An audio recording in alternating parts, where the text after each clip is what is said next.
প্রধান উপদেষ্টা অধ্যাপক ডক্টর মোহাম্মদ ইউনূস বলেছেন, আগামী ফেব্রুয়ারিতে অনুষ্ঠিতব্য ত্রয়োদশ জাতীয় সংসদ নির্বাচন হবে একটি মহা উৎসবের নির্বাচন।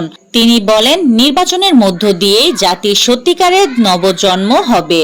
এত ত্যাগ তখনই সার্থক হবে যখন আমরা সেই নবজন্ম অর্জন করতে পারি।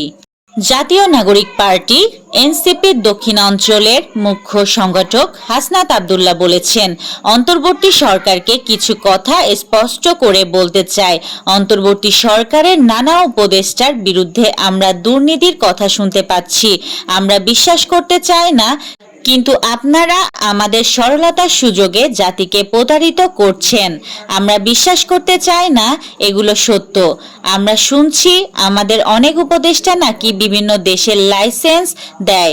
আমরা অনেক আশা ভরসা নিয়ে সরকারের জন্য বলেছিলাম, উপদেষ্টারা নাকি বিভিন্ন দেশের লোক পাঠানোর ম্যান সাপ্লায়ার লাইসেন্স দেয়, ভাগ বাটোয়ারা করে অনেক দুর্নীতি করতেছেন। সাবেক স্বরাষ্ট্র প্রতিমন্ত্রী লুৎফুজ্জামান বাবর বলেছেন, বাংলাদেশ নির্বাচনে বানচাল করার চেষ্টা সংক্রান্ত একটি বৈঠক পার্শ্ববর্তী দেশে অনুষ্ঠিত হয়েছে। ভারতের পাহাড়ি ঢলে কুড়িগ্রাম শহর রংপুর বিভাগের 4 জেলার নদী সংলগ্ন নিম্ন অঞ্চল প্লাবিত হওয়ার আশঙ্কা প্রকাশ করেছে পানি উন্নয়ন বোর্ডের বন্যা পূর্বাভাস ও সতর্কীকরণ কেন্দ্র। রোববার দুপুরে দেওয়া এক বার্তায় এই পূর্বাভাস দেওয়া হয়েছে। যুক্তরাষ্ট্রের বাজারে বাংলাদেশি পণ্যের ওপর আরোপ করা 20% পাল্টা শুল্কের বিষয়ে আলোচনা করতে রোববার ঢাকায় এসেছে যুক্তরাষ্ট্রের একটি উচ্চ পর্যায়ের বাণিজ্য প্রতিনিধি দল। পররাষ্ট্র মন্ত্রণালয় জানিয়েছে, 3 দিনের এই সফরে মার্কিন প্রতিনিধি দলের নেতৃত্ব দেবেন মধ্য ও দক্ষিণ এশিয়া বিষয়ক সহকারী বাণিজ্য প্রতিনিধি ব্রেন্ডন লিঞ্চ। গাজা সিটিতে সামরিক অভিযান তীব্রতর করেছে ইসরায়েলি বাহিনী। জাতিসংঘ পরিচালিত স্কুল ও আশ্রয় কেন্দ্র সহ বিভিন্ন ভবন পরিকল্পিতভাবে গুঁড়িয়ে দিয়েছে ইসরায়েলি বাহিনী। হামলায় নতুন করে আরও কমপক্ষে 49 জন নিহত হয়েছেন। খবর আল জাজিরার। আর মাত্র কয়েক ঘন্টা।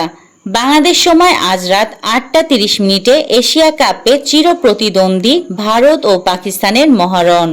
যে ম্যাচের দিকে তাকিয়ে সারা বিশ্বের ক্রিকেট প্রেমীরা।